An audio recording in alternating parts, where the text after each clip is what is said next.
নমস্কার বন্ধুরা, আমি লক্ষ্মী পাল। আজকে বানাবো সেদ্ধ পিঠে।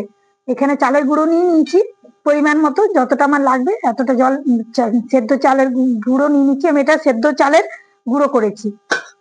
আমি ঘরে চালটা ধুয়ে ভালো করে পরিষ্কার করে গুঁড়ো করিয়ে নিয়েছিলাম। আর এখানে জলটা ফুটিয়ে নিয়েছি, আর এর মধ্যে আমি নুনটা দিয়ে দিয়েছি আন্দাজ মতো। আর এখানে জলটা দিয়ে ভালোভাবে মেখে নেবো। এখন আমি এইভাবেই মাখি, অনেকে আবার কড়াই মানে গ্যাসের মধ্যেই মাখে, আমি কিন্তু এইভাবেই মাখি।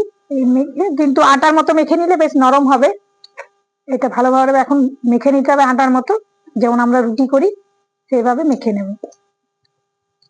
এখন মেখে নি, গরম আছে।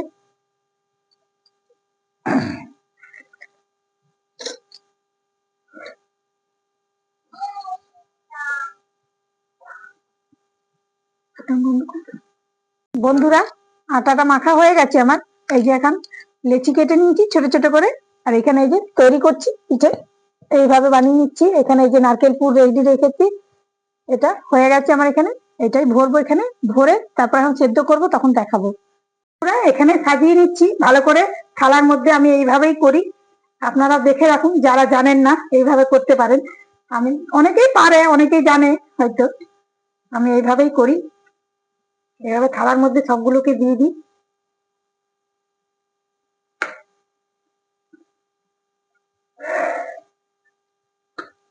দিয়ে দিলাম এইভাবে। এইভাবে থালাটাকে বেঁধে দেব, মুড়ে নিলাম এইভাবে। আর এইভাবে জলের মধ্যে বসিয়ে দিলাম। জলটা আমি আগে থেকে গরম হতে দিয়েছিলাম, জল এখানে ফুটে গেছে, তাই এখানে বসিয়ে দিলাম। 10 মিনিট এখন থাকবে এটা ঢাকা দেওয়া। আমি 10 মিনিট পরে এটা নামিয়ে দেখাবো। এটা তো আমার হয়ে গেছে 10 মিনিট। এটাকে নামিয়ে নিচ্ছি, এটাকে নামিয়ে বের করে নিচ্ছি। গরম গরম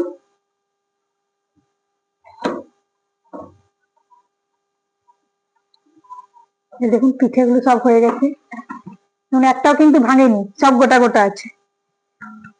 আবারও এর মধ্যে দিয়ে দেবো। এগুলো আমি খোয়া ভরেছি, ওটাতে আমি নারকেল ভরেছিলাম, এটাতে আমি খোয়া ভরেছি।